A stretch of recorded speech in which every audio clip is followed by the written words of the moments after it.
12তম সন্তানের বাবা হলেন ইলন মাস্ক। মার্কিন ধনকুবের ইলন মাস্ক আবারও বাবা হলেন। এই বছরের শুরুতে মাস্ক ও সিভান জিলিস দম্পতির তৃতীয় সন্তানের জন্ম হয়। এই নিয়ে মাস্কের মোট সন্তানের সংখ্যা 12। ইলন মাস্ক বাবা হওয়ার খবরটি নিশ্চিত করেছেন। সন্তান জন্মের বিষয়টি প্রথম গত শুক্রবার ব্লুমবার্গের একটি প্রতিবেদনে প্রকাশিত হয়। 52 বছর বয়সী ইলন মাস্ক পেজ এক্সে বলেছেন, এই নতুন সংযোজন কোনোভাবেই গোপন রাখার নয়। তবে তিনি ভেবেছিলেন জন্মের বিষয়ে একটি বিবৃতি প্রকাশ করা উদ্ভট ব্যাপার হবে। তিনি আরও বলেছিলেন, গোপনে পিতা হয়েছে এটি মিথ্যা। আমাদের সকল বন্ধু এবং পরিবার এটা জানে। একটি প্রেস রিলিজ প্রকাশ করতে ব্যর্থ হওয়ার অর্থ গোপন নয়। শিশুটির নাম বা লিঙ্গ প্রকাশ করা হয়নি। এটি মাস্কের 12তম সন্তান এবং এই বছরের শুরুর দিকে জন্মগ্রহণ করেছে বলে প্রতিবেদনে বলা হয়েছে।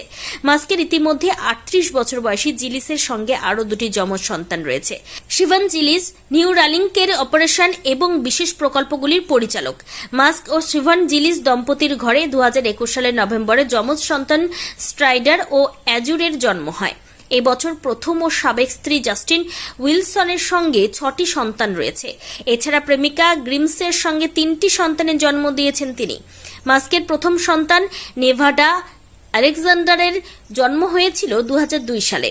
তবে 10 সপ্তাহ বয়সে সাডেন ইনফ্যান্ট ডেথ সিন্ড্রোমে তার মৃত্যু হয়। তিনি এক্সে লিখেছেন, আমার প্রথম সন্তান আমার কোলে মারা গেছে। আমি তার শেষ হার্টবিট অনুভব করেছি। 2018 সালে সঙ্গীত শিল্পী গ্রিমসের সঙ্গে সম্পর্কে জড়ান মাস্ক। 2021 সালের মে মাসে তাদের ছেলে এক্সে XII জন্মগ্রহণ করেন।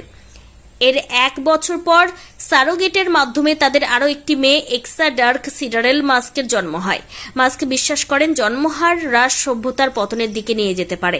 2022 সালে তিনি টুইট করে বলেছিলেন, কম জন্মহারের কারণে জনসংখ্যার পতন বিশ্ব উষ্ণায়নের চেয়ে সভ্যতার জন্য অনেক বড় ঝুঁকি। তিনি মনে করেন মানব সভ্যতার ভবিষ্যতের জন্য আরও সন্তান ধারণ করা অত্যন্ত গুরুত্বপূর্ণ। উচ্চ IQ আছে এমন ব্যক্তিদের এই সংকট মোকাবিলায় আরও বেশি সন্তান নেওয়া উচিত বলেও মনে করেন তিনি।